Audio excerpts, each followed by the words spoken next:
Our only friends were the roaches, the lower skull went on. I could hear his breath whistle through the jaw, see the twist of wire that held it in place. The roaches crawled under the blanket when he was very still and lay confidingly along his side, dry little lozenges. Sometimes he would catch one by feel. He had quick, hard fingers like little bones and make a pet of it. My darling, my dandy, he'd whisper to it, petting its stiff back with a splinter, and make up reasons why this roach was the prettiest of them all. I'll make you a little saddle out of red felt, he'd whisper. I'll hang a tiny golden bell around your neck, my pretty. And the roach would prance, nearly. He would tempt it with soft bits of food dredged up from between his teeth to step onto his lips, duck his head inside his mouth, and take the food from his tongue. He was very good at keeping still. I named him Count Backwards, the upper confided, and someone cleared her throat behind me. Ma'ams, I'll have to ask you not to disturb the exhibits. I looked around and saw the docent, her mouth working, her reading glasses dancing on her uneasy chest. If you have a complaint about one of the exhibits, you'll have to take it up with the museum director. Of course, I appreciate that. I turned to face her, and her voice rose in pitch. Please stay calm. We all appreciate that there are delicate issues at stake, and we certainly want to be sensitive to the concerns of all our visitors. But of course, sensibilities have changed, and things that were once acceptable may not now. Of course, this is a historical museum, preserved pretty much as it... What exactly did I do? My hearts were beating much too fast. I took a deep breath and tried to hold it, but it seeped out from between Blanche's lips. Well, I hardly need... I saw you quite clearly. You were trying to pry open that case.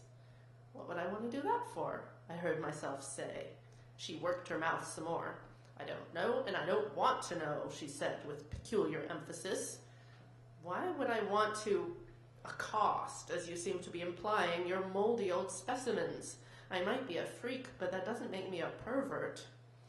I certainly wasn't suggesting. I wonder what put that idea in your mind. Does it get lonesome working here? Have you been seeking solace in... Oh, go fuck yourself with a wax model. I walked out, then turned and stuck my head back through the door. Of a pendulous abdominal growth. I felt some gloomy satisfaction as I closed the door again, but already as I stepped smartly down the marble stairs, waiting for the slam, not hearing it, a gloomy feeling came over me and my back tingled, and when the sarcastic click of the latch finally sounded, I started, just as if I had not been waiting for it, and banged the back of my hand painfully against the brass handrail. On the bright side, I was no longer talking to a skull. Things could have been worse. I had the feeling I'd just strolled out of a trap, like an ant that skitters into a predatory antlion's sand trap and then skitters out again on an opportune grass blade, with the difference that the ant wonders neither why the grass blade appeared nor why the treacherous funnel before it. I had the feeling that if I turned, I might see some fanged nonesuch emerge blinking from its den. I do not mean the docent. She was not the monster. She might even have been the provident blade of grass.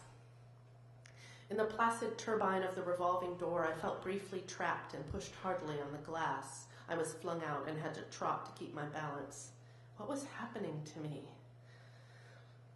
Lithobolia, that's her poltergeist experiences.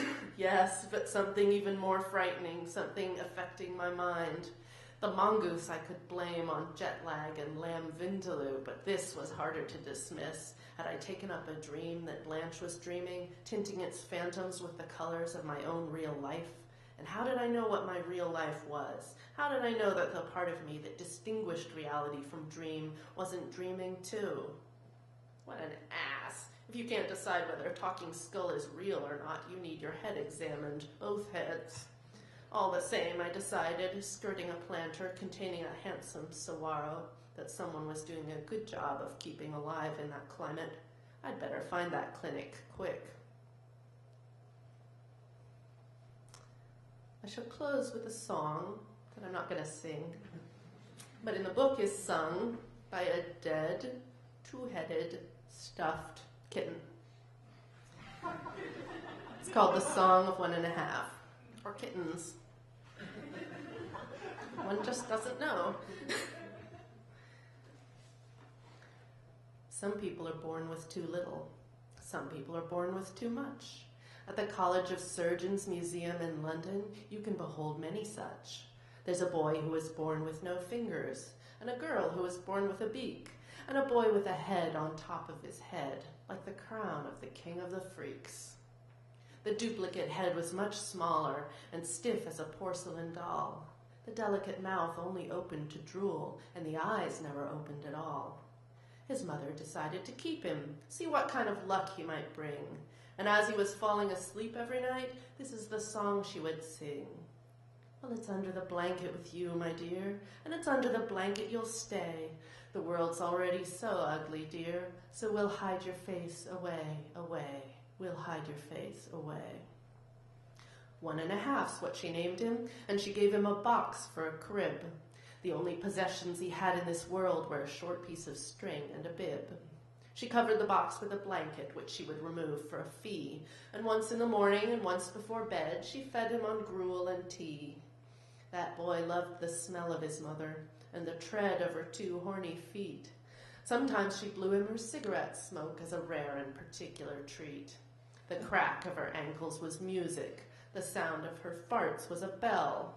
Except for the roaches that lived in his bed, there was no one he loved quite so well. When the blanket came off with a flourish, she taught him to lower his eyes. So he lay in his bed and was looked at instead, and he basked in their fear and surprise. Not the one pair of eyes nor the other returned the inquisitive stares. Then the blanket came down, and with barely a sound he whistled the following air. Well, it's under the blanket with you, my dear, and it's under the blanket you'll stay.